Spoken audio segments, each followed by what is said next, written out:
자, 그럼 대리석 십자가 바로 위에 있는 봉헌 모자이크 한번 살펴볼까요? 가운데는 에토이미시아라고 해서 최후의 심판의 날에 앉게 되는 의자가 놓여 있고, 그 위에 예수 그리스도의 모습을 확인해 볼 수가 있습니다. 역시 손을 이렇게 V 하듯, OK 하듯 이렇게 하고 있는 모습인데, 역시 손가락을 2개와 3개로 나누어서 성삼위일체와 신성과 인성 2가지를 표현하고 있는 모습입니다. 그리고 다른 한 손에는 성경을 들고 있는 모습이고요. 그 왼쪽으로, 예수 그리스도의 오른쪽이죠. 화면상의 왼쪽에 보시게 되면 뭔가 이슬람의 복장을 하고 있는 한 사람의 모습을 확인해 볼 수가 있죠. 옷도 굉장히 화려하고 머리에는 터번 형태의 모자를 쓰고 있는 모습인데, 이 사람은 테오도르 메토키데스라고 해서 이 카리에 박물관, 그러니까 당시에 코라 교회를 만들었던 사람입니다. 그래서 이 건축과 모자이크, 프레스코아까지 모두 섭렵했던 예술가라고 할 수가 있고요. 말 그대로 그때 당시에 가장 핫했던 이 이슬람의 복장을 하고 있는 모습을 확인해 볼 수가 있죠. 손에는 당시 만들어졌던 이 코라 교회의 미니어처를 들고 예수 그리스도께 봉헌하고 있는 모습으로 제작이 되어 있습니다. 자, 이 모자이크 바로 오른편에 보시게 되면 이 카리에 박물관에서 가장 큰 모자이크를 한번 확인해 볼 수가 있는데요. 모자이크가 정말 크기 때문에 이렇게 화면에 한 번에 담기지는 않네요. 그래도 이렇게 한번 보여드리게 되면 데이시스 모자이크입니다. 데이시스는 청원, 부탁이라는 뜻입니다.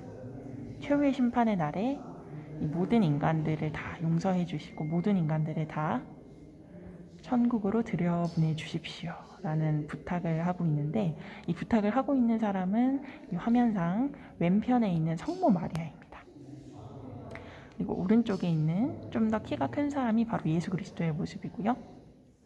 보면 뭔가 화난 듯한 이 미간에 가로주름이 있는 이런 모습을 볼 수가 있죠. 반면에 성모 마리아의 눈에서 금방이라도 눈물이 뚝뚝 떨어질 것만 같은 그런 좀 슬픈 표정을 하고 있는데, 이 말도 안 되는 부탁이 사실은 들어지지 않을 거라는 건 본인도 잘 알고 있기 때문에 이렇게 슬픈 표정을 짓고 있어요.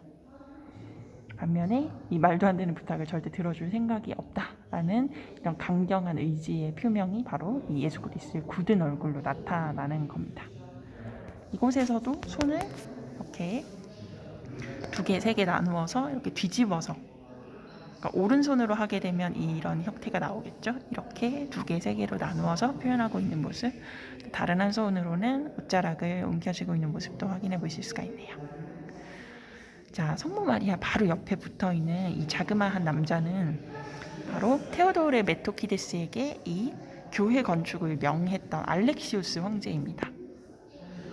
그리고 여기 작게 묘사되어 있는 이 여인은 몽골의 공주인데, 이 카리에 박물관, 그러니까 당시 코라 교회가 만들어질 때 굉장히 큰 후원을 했기 때문에 이렇게 큰 데이시스에 함께 묘사가 될 수가 있었습니다.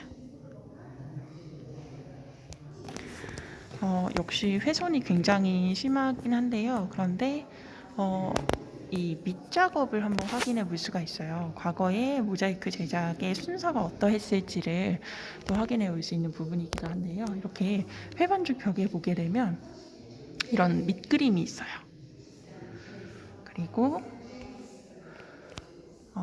예수 그리스도 쪽으로 가게 되면 이런 식으로 모자이크가 하나하나 박혀 있는 모습 확인해 보실 수가 있고, 이 회반죽 바로 옆을 또 보게 되면 이런 식으로 원래의 벽의 모습이나 과거 모자이크가 박혀 있었던 그 벽면의 모습이 어떠했을지를 또한 보여주고 있기도 합니다.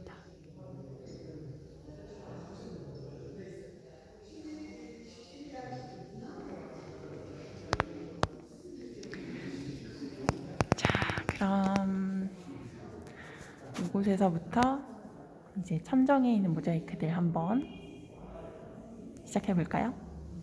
바로 천정을 보겠습니다. 예수 그리스도가 또 성경을 끌어안고 있는 그러한 모습 확인해 보실 수가 있고요. 왜 성경에 보면 4대 복음서가 있잖아요. 그 4대 복음서 공통이 맨 앞에 누가 누굴 낳고 누가 누굴 낳고 누가 누굴 낳고 네, 이 예수 그리스도의 족보가 나와 있는 것을 또 한번 읽어보신 분들은 보셨을 텐데 그 누가 누굴 낳고 그 누구들이 이곳에 모자이크로 표현이 되어 있는 겁니다. 이렇게 곳곳에 여러 인물들을 확인해 보실 수가 있고요. 이곳에도 이렇게 돔이 있지만 저쪽 반대편에도 지금 현재는 가림막으로 가려져 있는 그 위쪽에도 돔이 하나가 더 있는데 저쪽 편의 경우에는 성모 마리아의 계보라고 알려져 있습니다. 이렇게 두 개의 보조 돔이 있는 모습이에요. 사실 이 코라 교회는 예수 그리스도의 생애도 또 많이 나타나 있기도 하지만 또 성모 마리아의 생애가 또 잘 드러나 있는 것으로 또 유명하기도 합니다.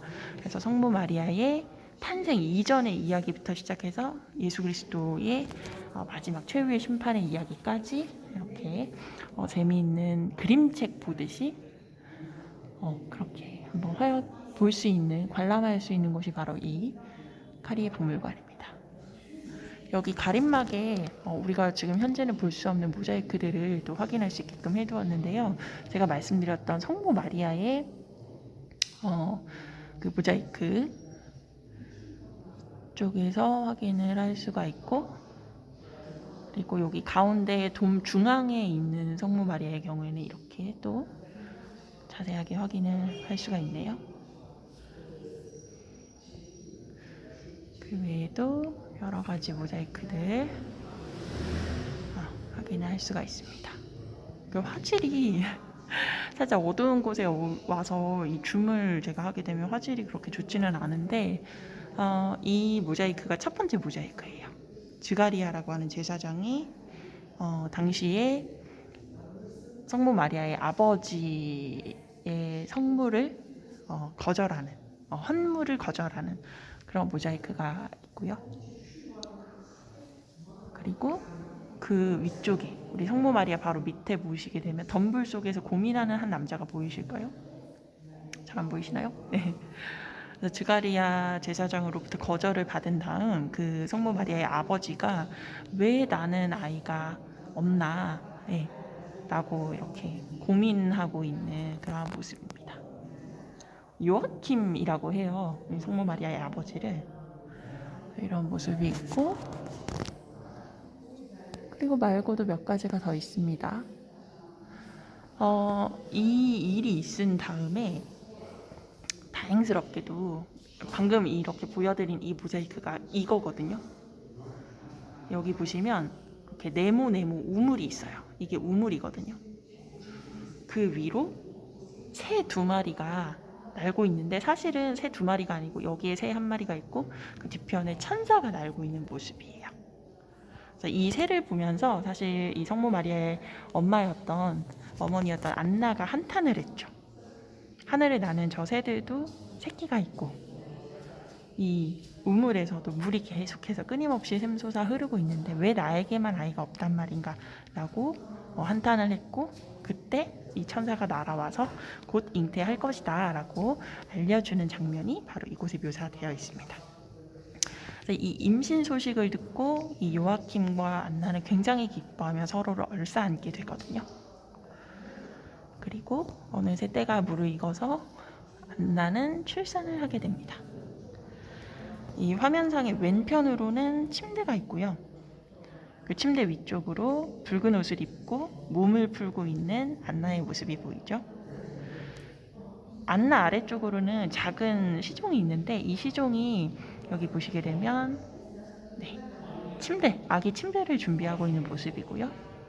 이 여인들이 여러 가지 선물 같은 것들을 들고 들어온 모습, 또 덮지 말라고 이렇게 큰 부채로 부채질을 하고 있는 모습도 있고요. 아기의 첫 목욕을 준비하고 있는 모습도 한번 보실 수가 있습니다. 양쪽에 여인들이 있고, 그리고 이곳에는 아기가 있는데 이 아기가 바로 성모 마리아인 거죠. 그리고 그 아기 뒤편으로는 요아킴의 모습을 또 한번 볼 수가 있는데요. 당시에 이 유대 사회에서는 아기를 낳을 때 남편이 불쑥 들어가서 어떤 아기 낳는 모습을 지켜봐 준다거나 하는 것이 터부시 되었기 때문에 문 밖에서 빼꼼 내밀고 아기와 산모의 상태를 살피고 있는 요아킴의 모습도 보실 수가 있습니다.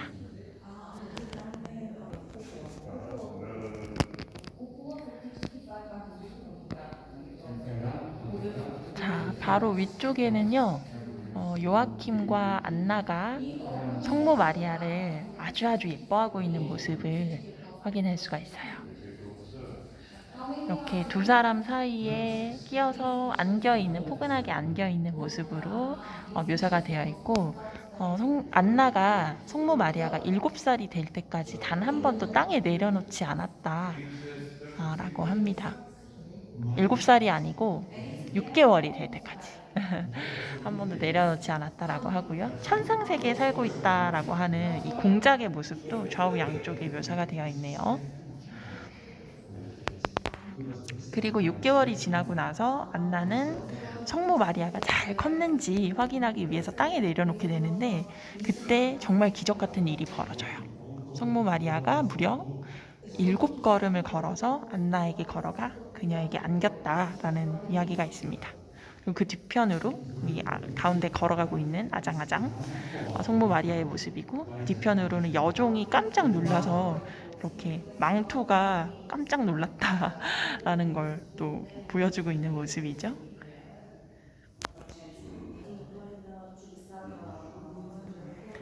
자, 그리고 성모 마리아는 당시 성전에 바쳐지게 됩니다. 사실 이 두 부부가 성모 마리아 잉태하기 전까지만 해도 아이가 늦도록 없었기 때문에 이 아이를 갖게 해주신다면 평생 이 아이를 신께 바치겠습니다라고 언약을 했기 때문에 그 약속을 지키는 건데요. 앞쪽에 드가리아 제사장이 성모 마리아를 맞이하고 있는 모습을 확인해 보실 수가 있고, 성모 마리아 뒤편으로는 안나와 요아킴이 이렇게 함께 손을 내밀어서 성모 마리아를 보내고 있는 모습을 확인해 볼 수가 있네요. 그리고 요아킴 뒤편으로는 어떤 모습이 또 묘사가 되어 있냐면요, 이렇게 성전 안에 성모 마리아가 앉아 있고 천사가 날아와서 빵을 건네주는 이런 모자이크가 제작이 되어 있어요. 실제로 요아킴이 성모 마리아를 이제 챙겨주려 할 때 밥을 주려고 보았더니 이미 어디선가 받아온 빵을 먹고 있었다라고 하여서 마리아야, 이것이 어디서 났느냐라고 물어보자 하나님께서 주신 것입니다. 하나님께서는 그분께서 원하시는 자에게 풍성한 양식을 주십니다 하더라라는 내용이 있습니다. 그 내용에 따라 제작되어 있는 모자이크의 모습이고요. 그리고 그 바로 옆에도 역시 마찬가지로 동일한 내용의 모자이크가 있어요. 성전 안에 앉아있는 모자이크, 그리고 돌덩이 같은 무언가를 전해주고 있는 성모 마리아의 모습 함께 확인해 보실 수가 있죠.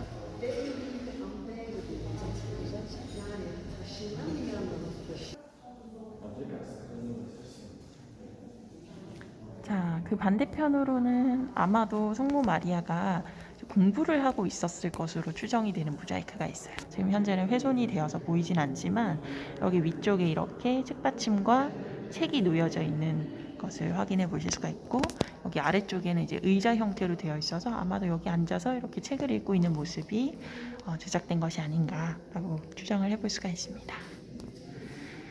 자, 그리고 그 바로 옆에는요, 이렇게 또 한 에피소드를 만나볼 수가 있기도 한데요.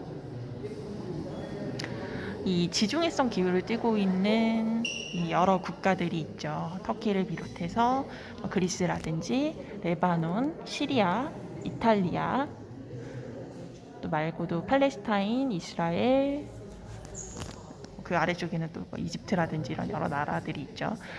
이런 나라들이 매우 건조하고 또 그늘이 있다면 굉장히 또 시원할 수 있는 그런 여름 그런 계절성 기후를 또 가지고 있기 때문에 천막은 항상 필요한 것이죠. 그래서 당시에 이 천막을 짜기 위해서 이 성스러운 처녀들, 아직 결혼하지 않은 경험이 없는 이 여인들을 불러 모아서 이렇게 또 깨끗하게 천막을 짜려고 했는데 여러 가지 색깔이 있습니다. 그 가운데 붉은색은 항상 고귀한 색이라고 해서 늘 따로 더 중요하게 생각을 했었기 때문에 그 붉은 실을 성모 마리아에게 이렇게 주고 있는 모습을 확인해 볼 수가 있네요.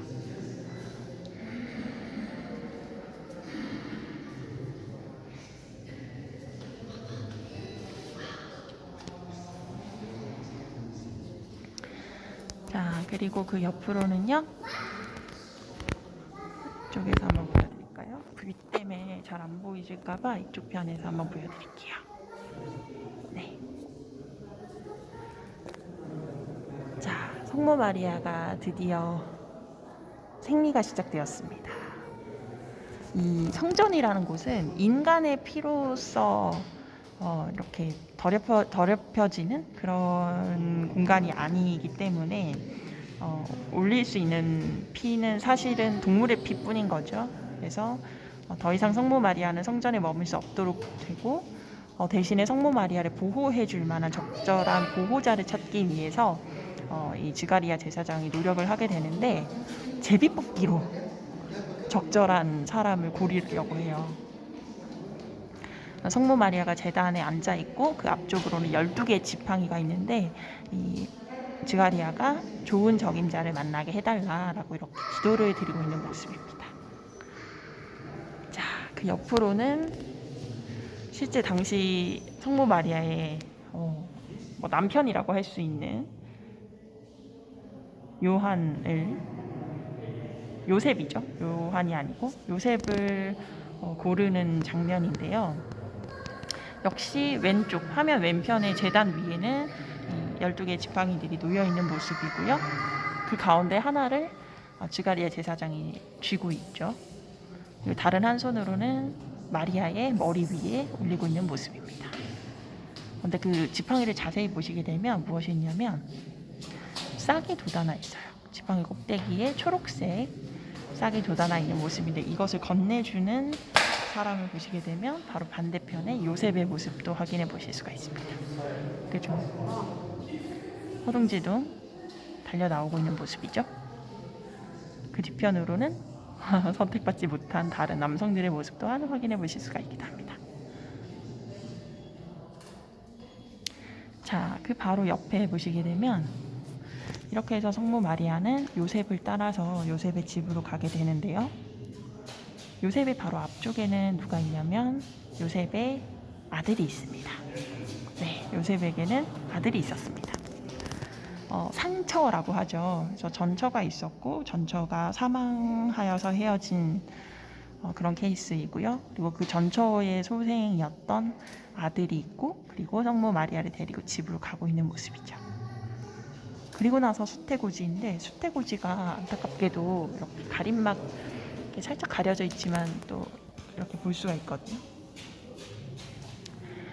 여기 구석에 보시게 되면 여기 이렇게 까만 옷을 입은 실제로는 파란 옷입니다. 파란 옷을 입은 성모 마리아의 모습.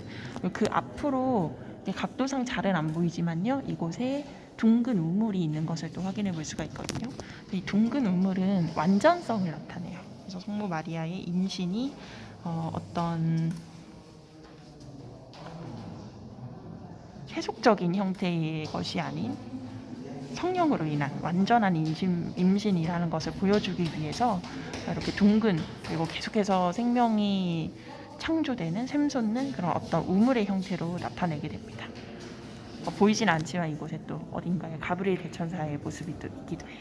그래서 구지를 받고 있는 성모 마리아의 모습까지 한번 보여드려 보았네요.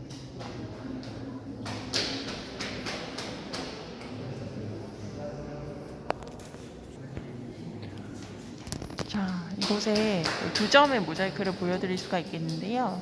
아까 제가 안나가 왜 하늘을 나는 새들에게도 둥지가 있고 새끼가 있는데 왜 나에게는 아이가 없단 말입니까? 라고 한탄하는 장면이 있었다라고 말씀드렸었죠. 여기에 이 안나의 모습이 있고요. 또한 가브리엘 대천사의 모습도 확인해 보실 수가 있답니다. 그리고 수태고지 이후의 모습도 확인해 보실 수가 있는데요. 여기 가운데에 보시게 되면 요셉이 있어요. 그리고 그의 아들 함께 집을 지으러 멀리 떠나려고 하는 모습인데 이때 마리아는 이미 잉태를 했고 배가 살짝 부른 모습으로 여기 보시게 되면 배를 움켜쥐고 있는 모습도 확인해 보실 수가 있습니다. 자, 그래서 마리아는 어떻게 됐을까요? 과연 요셉과 함께 계속해서 행복하게 살 수가 있었을까요? 결혼도 하지 않았고 요셉과 그 어떤 관계를 맺지도 않았음에도 불구하고 임신을 했는데 과연 그 이후의 이야기는 어떻게 진행될 것인지 다음 이야기는 외부 해랑에서 또 진행됩니다.